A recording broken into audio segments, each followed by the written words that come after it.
ஓம் சைராம், ஜெய் சைராம். என் அன்பின் பிரியமே, நீ நினைப்பது நல்லதாக இருக்கும்போது உனக்கு நடப்பதும் நல்லதாகவே இருக்கும். கலங்காதே, தைரியமாக செயல்படு. நீ வீட்டிற்குள் நுழையும் போது உனக்கு முன் வந்து வரவேற்பதும், நீ வெளியில் செல்லும்போது உன்னை வழி அனுப்பிவிட்டு துணையாக வருவதும், உன் குரலுக்கு பதில் குரல் கொடுப்பதும் நானே. உன் வேண்டுதல்கள் யாவும் தாமாக விரைவில் நிறைவேறும் என்பதை புரிய வைக்க இனி வெளிப்படையாக நான் செயல்படுவேன். உனக்காக ஒன்றை செய்யும்போதுதான் அதன் லாப நஷ்டங்கள் உன்னுடையது. உனக்காக ஒன்றை செய்யும்போதுதான் அதனால் வரும் பெருமையும் அவமானமும் உன்னை சார்ந்தது. செய்வது அனைத்தையும் இறைவனுக்கு அர்ப்பணித்துவிடு. அவன் பிரதிநிதியாக நீ எல்லாவற்றையும் செய். அவன் கொடுக்கும் கதாபாத்திரம் நீ. அவன் கருவியாக நீ செயல்படு. இந்த பாவனையில் செய்யும்போது விளைவுகள் உன்னுடையது அல்ல, அந்த பரமாத்மனை சேர்ந்தவை. என்ன விளைவு வந்தாலும் அது அவன் வரவழைத்து கொண்டது. உனக்கு அதில் எந்த பங்கும் இல்லை. இதுவே துறவின் அம்சம். இதுவே துறவின் நிம்மதியும் கூட. செயல்கள் புரிந்தாலும் விளைவுகளால் பாதிக்கப்படாமல் அமைதியாக இருக்க இது ஒன்றே மார்க்கமாகும். பூரண நம்பிக்கையுடனும் பக்தியுடனும் பாபாவை சரண் புகுவதைத் தவிர ஒருவர் செய்யக்கூடியது வேறு எதுவும் இல்லை. அப்படி சரண் புகுந்தால் வாழ்க்கையின் ஒவ்வொரு திருப்பத்திலும் சூழலில் அகப்பட்டு தவிக்காமல் பத்திரமாக செல்ல துணை புரியவும், ஒவ்வொரு சிறு விஷயத்திலும் தேவைகளை கவனித்து கொள்ளவும் பாபா இருக்கிறார். கடவுள் என்றோ சத்புருஷர் என்றோ அல்லது எப்படி வேண்டுமானாலும் அவரை சொல்லிக் கொள்ளுங்கள். அவர் அந்தர்யாமியாக உள்ளே விளங்குபவர். ஆனால் எல்லோரையும் ஆட்கொள்ளக்கூடிய அபார சக்தி வாய்ந்த உருவத்துடன் காணப்பட்டார். அவர் சன்னதியில் சந்தேகங்கள், கவலைகள், பயங்கள் ஒன்றுக்கும் இடமே கிடையாது. பாபாவிடம் பூரணமாக தஞ்சம் புகுபவர் அதுவே சிறந்ததும் பத்திரமானதுமான ஒரே வழி என்பதை உணர்ந்து விடுகின்றனர். என் தங்கமே, உன்னில் முழுவதுமாக நானாகி போனேன் என அறிவேன். இருந்தும் உன் மனதில் உள்ள ஏக்கத்தால் நீ தவிக்கிறாய் என்பதையும் அறிவேன். எல்லோருக்கும் ஆறுதல், அறிவுரை கூறும் நீ மனமுடையக்கூடாது. உன் நிறைவான ஆனந்தத்திற்கு நேரம் வரும். சிறிது காலம் பொறு. உனக்கு ஒரு மாபெரும் அற்புதத்தை நிகழ்த்தி காட்டுவேன். நீ உன்னை தாழ்வாக உணரும் போதெல்லாம் என்னிடம் வந்து என் கண்களை பார். அது உனக்கு பதில் சொல்லும். இது உன் பிரார்த்தனையை விட வலிமையானது. மனதை போட்டு குழப்பிக் கொள்ளாதே. நிதானமாக இரு. உன்னை சுற்றி நடப்பது அனைத்தும் உனது நன்மைக்கே. உனக்கு உண்மையான உறவுகளை புரிய வைக்கவே அனைத்தையும் நான் நடத்துகின்றேன். கவலைப்படாதே. உன் கவலைகள் எல்லாம் கற்பூரம் கரைவது போல காணாமல் போகும். உன்னை சூழ்ந்துள்ள சோதனைகள் விரைவில் விலகும். ஏனென்றால் உன்னுடன் உன் சாயப்பா நான் இருக்கிறேன். நான் உனக்கு துணையாக இருப்பவன். நீ முன்னேறும் வழியானது உன் அருகில் உள்ளது. அதை நீ என்னை நினைத்து கொண்டே நன்கு சிந்தித்துக்கொள். உனக்கான அற்புத முயற்சி உன் உள்ளத்தில் தோன்றும். அதுவே உனக்கு என்றும் வெற்றியை தரும். உனக்கு தேவையானவற்றையும் உனக்கு அருகதை உள்ளவற்றையும் நான் கொடுத்து கொண்டே இருக்கிறேன். அதை போதாதென்று இன்னும் ஏதோ வேண்டும் என்று நினைப்பவர்களுக்கு சீரடி எந்த விதத்தில் உதவி செய்ய முடியும்? பாபாவின் அறிவுரைகள் மிகவும் அற்புதமானவை. இவ்வுலக வாழ்வின் துன்பப் பெருஞ்சுமைகளை சுமந்து கொண்டிருப்பவர்கள், கவலையால் பீடிக்கப்பட்டோர்கள் ஆகியவர்களுக்கு மன அமைதியையும் மகிழ்ச்சியையும் அவை அளிக்கின்றன. வேத அறிவையொத்த விறுவிறுப்பு உள்ளதும் அறிவூட்டுவதுமான சாய்பாபாவின் இந்த அறிவுரைகள் எல்லாம் கேட்கப்பட்டு நற்சிந்தனை செய்யப்பட்டால் அடியவர்கள் கோரும் பிரம்மத்துடன் ஐக்கியமாதல், அஷ்டாங்க யாகம், தியான பேரின்பம் முதலியவற்றை பெறுவார். ஒருவர் வாழ்வில் சத்குருவின் பாதுகாப்பு என்பது மிகவும் வலிமை வாய்ந்த படைக்கலமாகும். ஏனெனில் தன் குழந்தைகளை காப்பதற்காக சத்குரு எந்த அளவுக்கு செல்வார் என்பதை யாராலும் கற்பனை செய்து கூட பார்க்க முடியாது. அகன்று ஆழ்ந்த எல்லையற்ற ஒரு பெருங்கடல் போல சாய்பாபாவின் வரலாறு உள்ளது. அனைவரும் அதனுள் ஆழ்ந்து மூழ்கி விலைமதிப்பற்ற ஞானம், பக்தி என்ற முத்துக்களை எடுக்கலாம். நல்லுணர்வில் ஊறி கிடக்கும் மக்களுக்கு அவற்றை நாம் கொடுக்கலாம். ஏமாற்றங்கள், விரக்தி என எதிர்மறையாய் உன்னை சூழ்கின்றது என நினைக்கிறாயா? கவலை கொள்ளாதே. இருளிலிருந்துதான் உதயம் பிறக்கும். அதை போலவே நேர்மறை தெரிவது உன்னிடத்தில். பௌர்ணமி, அமாவாசை என இரண்டுமே உலக மனிதனின் வாழ்க்கையை சொல்லும் மிகப்பெரிய உதாரணம். பௌர்ணமியிலிருந்து அமாவாசை வருகிறதா அல்லது அமாவாசையிலிருந்து பௌர்ணமியா என்று நிர்ணயித்து சொல்ல முடியாது. இரண்டுமே ஒரே கால கணக்குதான், வளர்பிறை தேய்பிறை என்று. அவற்றைப் போலவே மனிதன் முன்னேறுகிற காலமும் இருக்கும், சறுக்குகின்ற காலமும் இருக்கும். இரண்டும் காலங்கள் நிர்ணயிக்கப்பட்ட விதி. அதுதான் உன் வாழ்க்கையில் நடக்கிறது. உன் வழிகள் கண்டும் நான் எப்படி அதை எடுத்துக்கொள்ளாமல் இருப்பேன்? எல்லாம் நன்மைக்கே என்று நம்பு. உன் நம்பிக்கையும் பொறுமையும் தான் வாழ்க்கையை வெற்றி என்னும் திசையில் உன்னை பயணிக்க வைக்கப் போகின்றது. நீ எல்லா செல்வ வளங்களையும் பெற்று சீரும் சிறப்புமாய் நல்ல பெயருடன் நிம்மதியான மகிழ்ச்சியான வாழ்க்கையை பெறுவாய். அதற்கு உன் சாயப்பா பொறுப்பு. என் வாக்கு என்றுமே பொய்யாகாது என்று நீ நம்புகிறாயல்லவா? உறவுகள் உன்னை பாராட்டும், பிள்ளைகள் உனக்கு பெருமை சேர்ப்பர். பொறுமையாக இரு. நான் எனது அதிசயத்தை நிகழ்த்துவேன். அனைத்தையும் உனக்கு ஜெயமாக்குவேன். எல்லாம் சரியாகிவிடும். எதற்கும் அஞ்சாதே.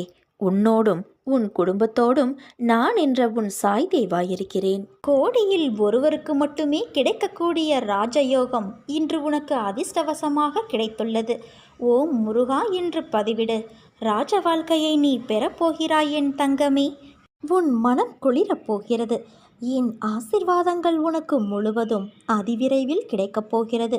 அன்றைக்கு நீ அழுவாய், நான் கேட்டதையெல்லாம் தந்துவிட்டாயே என்ற மகிழ்ச்சியில். நமது சிறந்த செயல்பாடு என்பது எப்படிப்பட்ட சூழ்நிலையிலும் எந்த ஒரு விஷயத்திற்கும் எதிர்வினையாற்றாமல் இருப்பதாகும்.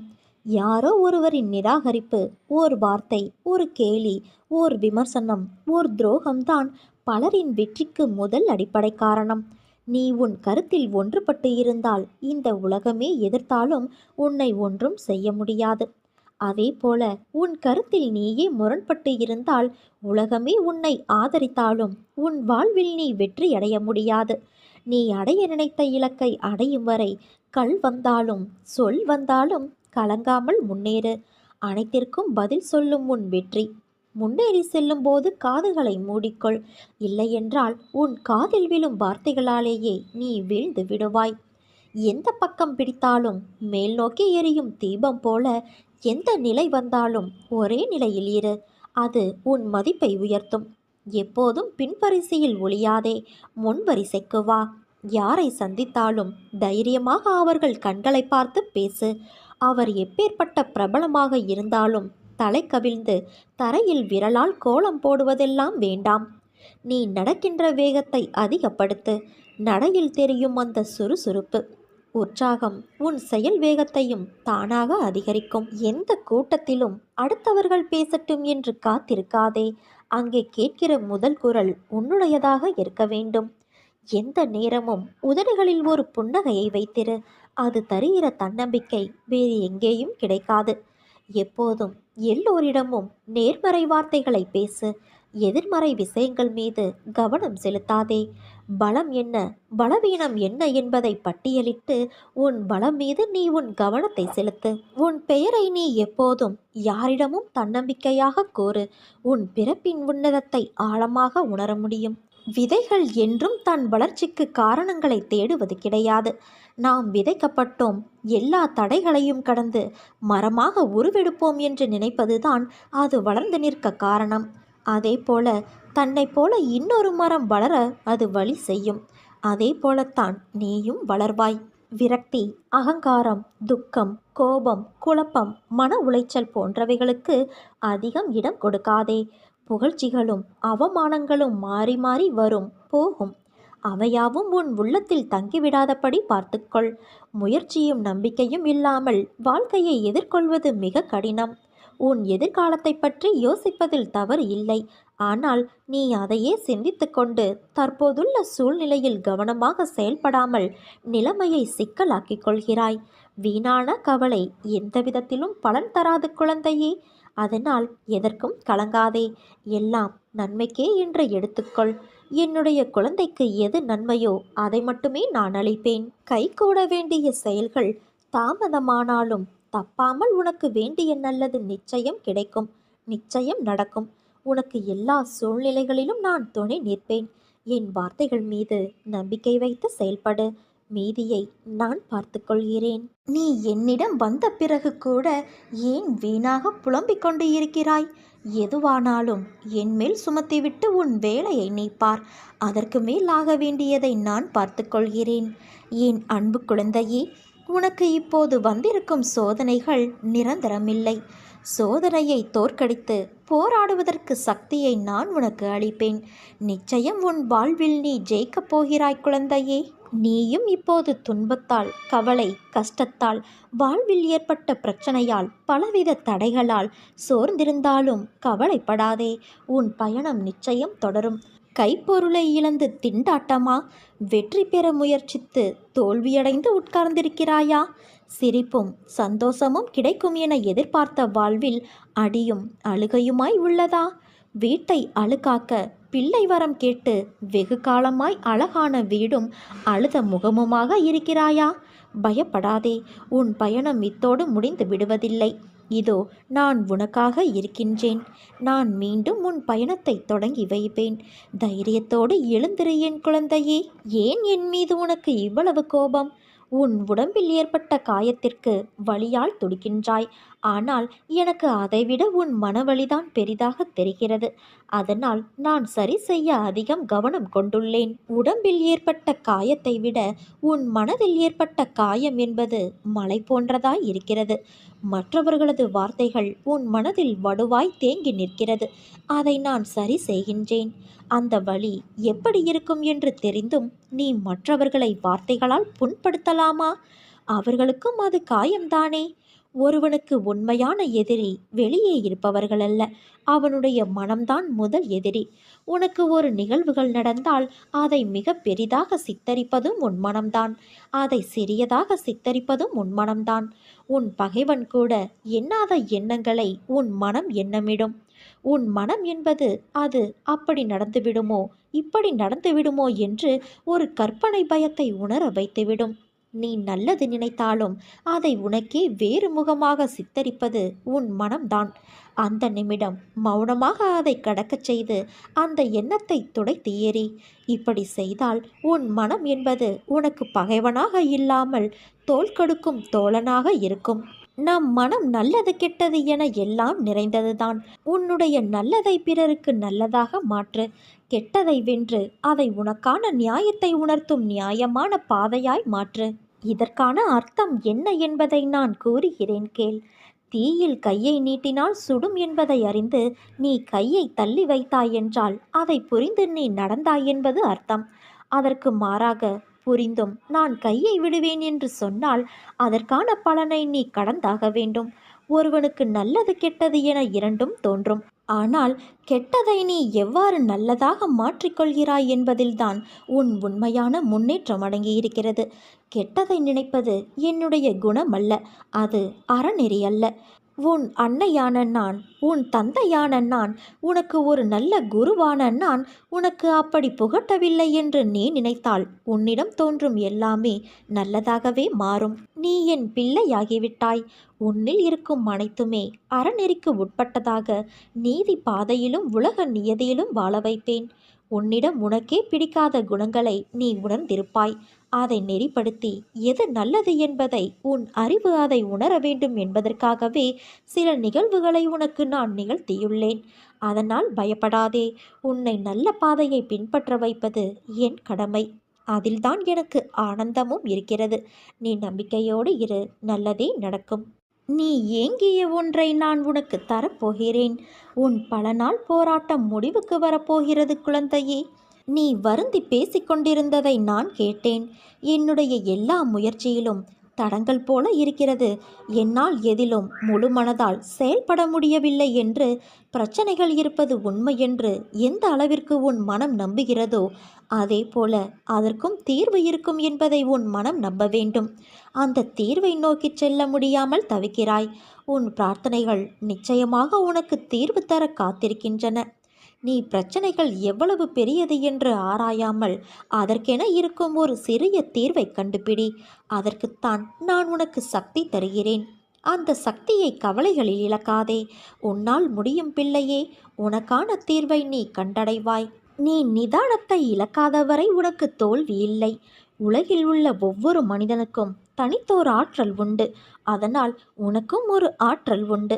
அதை வாழ்வின் முன்னேற்ற பாதையில் பயன்படுத்தி பயணித்தால் அது நல்ல விளைவை தருகின்ற நிலைக்கு உன்னை கொண்டு போய் சேர்க்கும் என்பது நிதர்சனம். உன்னிடம் உள்ள ஆற்றலை நீ குறைத்து மதிப்பிடாதே. என்னால் இது முடியுமா என்று எடுத்த எடுப்பிலேயே எதை கண்டும் அச்சம் கொள்ளாதே. உன் உணர்வுகள், எண்ணங்கள், பேச்சுக்கள் எல்லாம் எத்தகைய நிகழ்வை சுற்றி விரும்பியோ வெறுத்தோ தீவிர வட்டமிடுகிறதோ அதுவே நடக்கும். அதனால் உனக்கு வேண்டியதை பற்றி மட்டுமே தீவிர உணர்வோடு சிந்தித்தும் பேசியும் விரும்பியும் இரு. நீ நினைத்தது விரைந்து நிறைவேற வேண்டுமானால் தோல்விக்கு அஞ்சு முடங்கி கிடப்பது நல்ல வாழ்க்கையை தராது. தோற்றாலும் ஓட்டப்பந்தயத்தில் ஓடுபவன்தான் வெளியில் நின்று விமர்சிப்பவனை விட மேலானவன். ஒரு செயலை செய்ய முடியாதவர்கள் அவர்களால் முடியாததை உன்னாலும் செய்ய முடியாது என்று சொல்வார்கள்.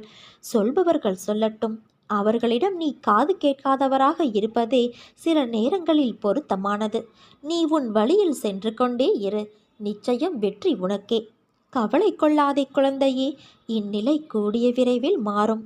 நீ எல்லா செல்வ வளங்களையும் பெற்று மகிழ்ச்சியான வாழ்க்கையை வாழ்வாய். இனி உன் வாழ்க்கை ஒளிமயமாக மாறும். கலங்காதே, நான் இருக்கிறேன். நிழலாக இனி என்றும் இருப்பேன். உன்னுடைய உழைப்பு என்றுமே வீணாகாது. இடையில் வரும் சிறு சிறு தடைகள் உன்னை மெருகேற்றுவதற்காக வருகின்றன. புதிய உத்திகளை கண்டறி. கண்டிப்பாக நீ வெற்றி பெறுவாய். உனக்கு துணையாக நான் இருப்பேன். சதா என்னை நினைத்து கொண்டிரு. நான் நடத்துகிறேன் என திடமாக நம்பு. எனக்கு நானாகவே செய்கிறேன் என்ற பாவனையை உன்னுள் வளர விடாதே. கஷ்ட நஷ்டங்கள் என்பது வாழ்வின் ஒரு பகுதிதான் என்பதை தீர்க்கமாக புரிந்து கொள். அதுவே வாழ்க்கை கிடையாது. நீ விரும்பும் லட்சியத்தில் வெற்றி கிடைக்கும் வரை ஓயக்கூடாது என்ற உறுதி நெஞ்சில் நிலைத்திருக்க வேண்டும்.